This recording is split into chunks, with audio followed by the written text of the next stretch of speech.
Some brands offer you low finance, or cashback, or servicing. Renault don't do ors. We do ands. The Renault Kadjar with 1.91% APR and €1,000 cashback and 3 years servicing, saving you thousands. Renault, the brand with the ands. Visit your local Renault dealer. Finance is made under a hire purchase agreement. Terms and conditions apply. Deposit required subject to lending criteria. See Renault.ie.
This is TJ Morris, and you're listening to ET Radio.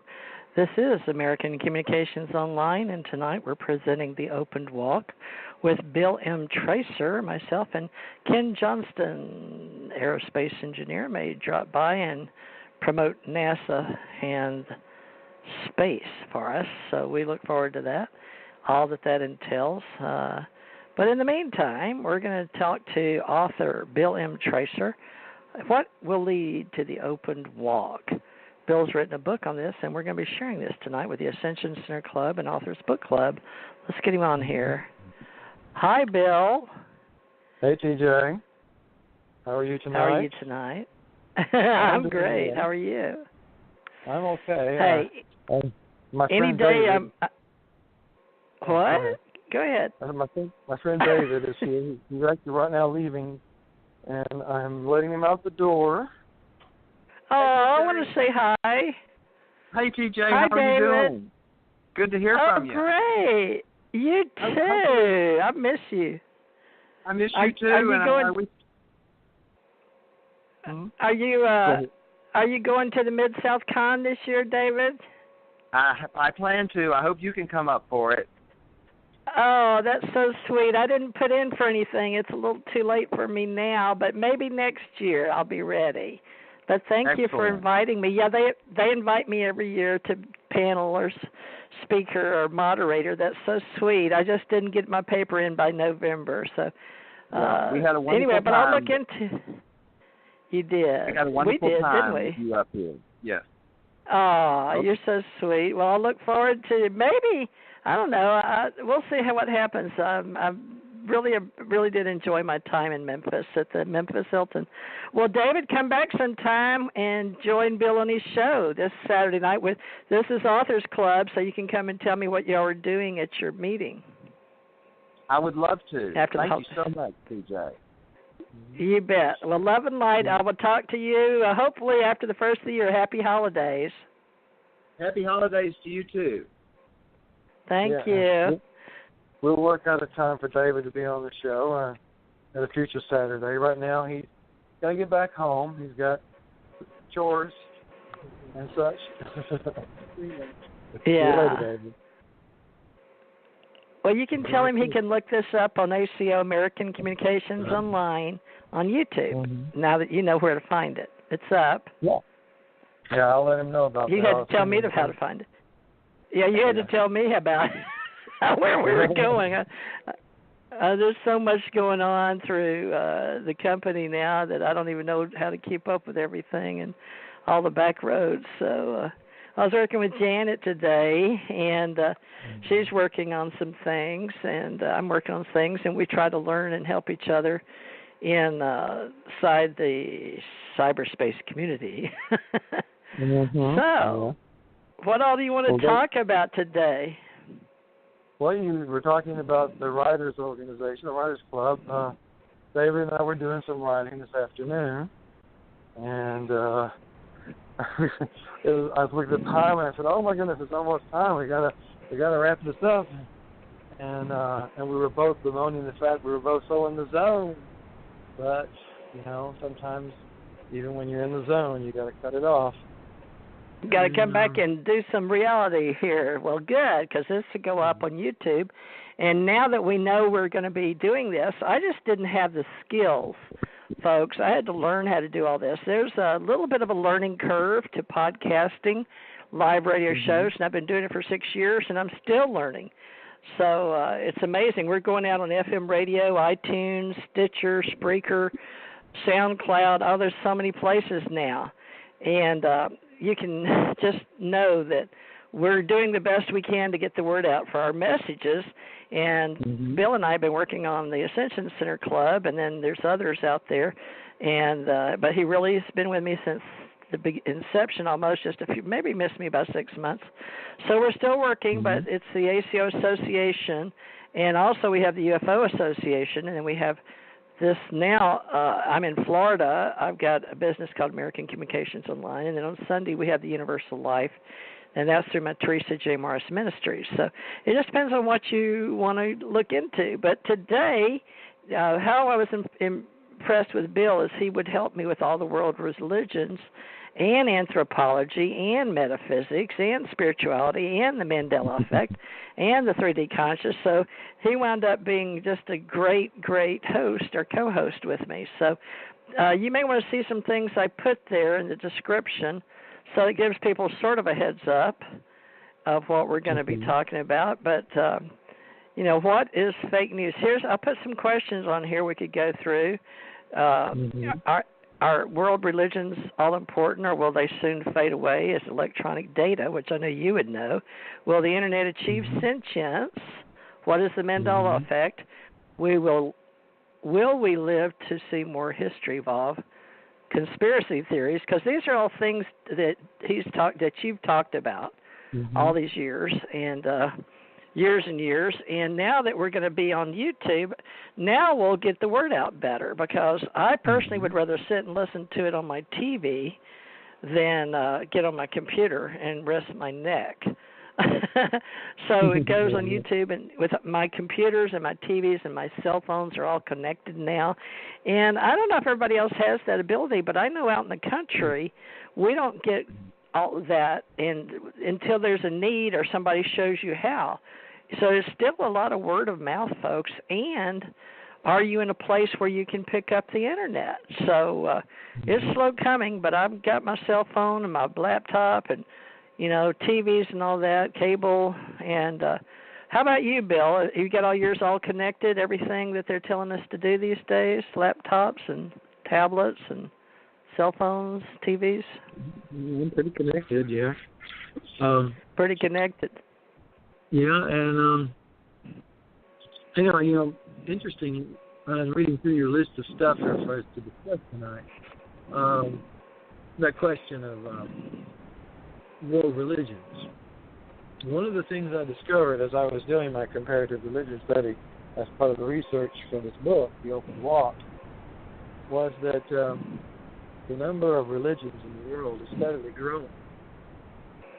Currently more than 4,000 different religions worldwide. That includes a lot of the small ones, as well as the big major ones, and the various divisions of the sects and the denominations, etc. So we have more than 4,000, and that number is continuing to grow. In fact, I think it was something like more than 4,100, somewhere between 4,100 and 4,200. It may have even gone up over that by now, because it just keeps growing. The number of religions is steadily increasing. So it's not going away, in spite of what some atheists might believe. The actual number of atheists is growing at a slower pace than the number of people who are getting involved in new religion. So, and the number of people who are going into this kind of spiritual movement that we've heard this phrase bouncing around a long time, that idea of, well, I'm spiritual but not religious. And that, it's almost become hackney or kind of a cliche thing for a person to say now. But it certainly is still a growing movement. That number of people moving in that direction, into being spiritual without being religious, is increasing more than the number of people coming to atheism. So that's an interesting trend itself, I think. So I think religion is something that's going to be around for a long time to come. Increasingly, I think more people will continue what's happening now, moving away from what you would call the big ones, the traditional religions. More people are moving away than ever before, but still, they're not moving into atheism as much as they're moving into this spiritual but not religious, and these new religions that are kind of, maybe that even encourage that concept of being spiritual without being religious, as in the kind of ritual stuff. So that is obviously going to continue. Interestingly, the story that David and I do a lot of collaborative writing in the fiction realm, not in the nonfiction, but more in the fiction realm. And we've been working on a science fiction story that's 500 years in the future. And in the topic actually came up in the story about religions of the world, the religions of that time period. And one of the characters points out that, of course, in this story, it's set in the future when humanity has formed alliances with a variety of alien species. So we're in tight with a bunch of aliens. It's a culture not unlike what we see depicted in Star Trek or even in Star Wars, where you get multiple races coexisting in a kind of galactic culture.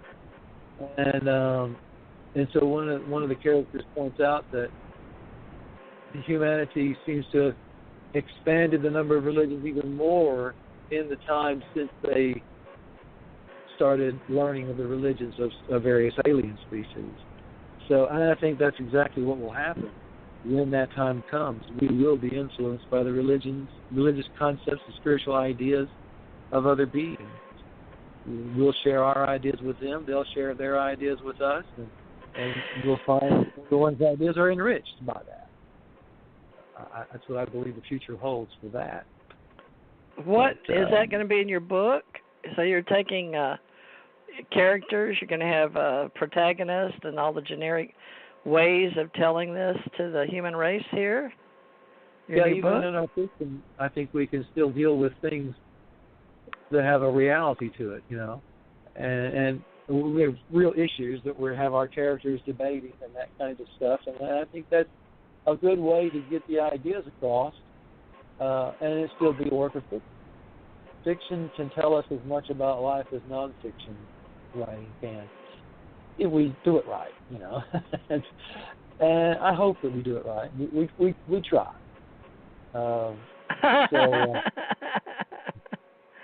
Well, yeah. I like your writing the future for us, and it may happen. So be careful what you put in that book, okay? Right. Because, we also base a lot of it, I think I might have mentioned this to you before, back in the old days, but, as I've studied what we call the lore about UFOs and extraterrestrials and the various Fortean kind of paranormal, out-of-the-ordinary stuff, as we learn more and more about that, Dave and I have a tendency to kind of blend that stuff into our fiction. So the lore is kind of included as part of the history of our characters. Familiar with the Vril Society from Germany in the 1930s. Yeah. The ladies whose long blonde hair they believed were psychic antennae for them, which they could use to tune in. And one of the ladies, Maria or chick, I believe, something like that. She